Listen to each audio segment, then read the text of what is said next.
Photo/Iraqi News. Bruce Johnson, Right-Wing Tribune, Baghdad, Iraq. 2 people were wounded in a bomb attack that hit northern Baghdad shops early on Sunday, a security source was quoted as saying. Speaking to Baghdad Today, the source said, an explosive charge went off near industrial shops in Al-Taji district, north of Baghdad.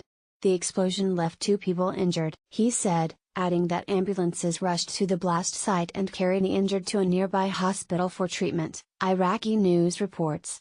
Earlier Right-Wing Tribune reported that Iraqi special forces carried out an unexpected military operation in Anbar province on Sunday, managing to kill 10 Islamic State (ISIS) militants, including a senior leader, who is codenamed as the ISIS slaughterer, intelligence sources were quoted as saying. Immediately, the troops geared up to hunt for ISIS plotters, who took the Anbar desert as a shelter, managing to kill 10 of them, the sources pointed out, noting that among those killed in the operation is Abu Taha al-Tunsi, also known as the ISIS slaughterer, and 9 of his companions. According to the sources, the troops also found a secret tunnel that was used by ISIS militant in Anbar Desert, Iraqi News reports. Meanwhile, 12 ISIS members were arrested on Wednesday in an operation carried out in Al-Bawir village, west of Mosul.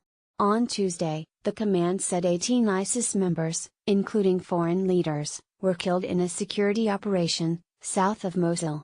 On the same day, the command said 14 militants were arrested in operations carried out in west and south of the city.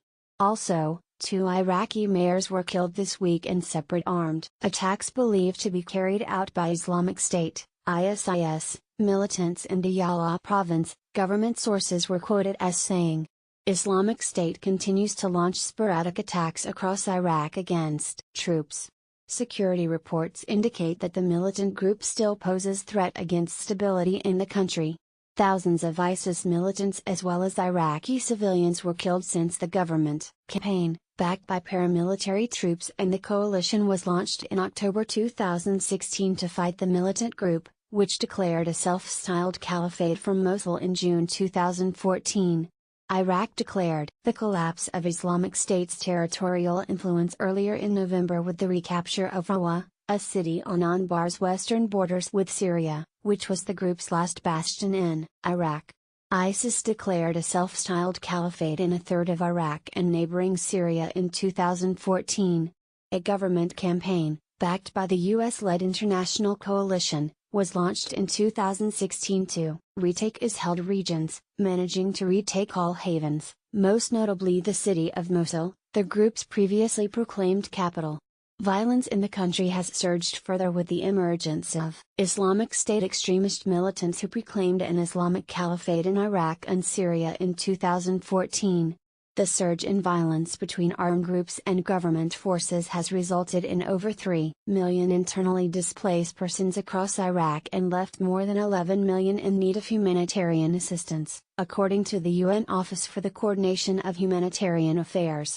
The Iraqi capital has seen almost daily bombings and armed attacks against security members, paramilitary troops and civilians since the Iraqi government launched a wide-scale campaign to retake Islamic State-occupied areas in 2016.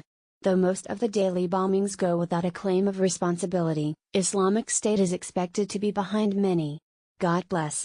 Bruce Johnson, Right-Wing Tribune. Be sure to follow us on Nation in Distress and America's Freedom Fighters on Facebook.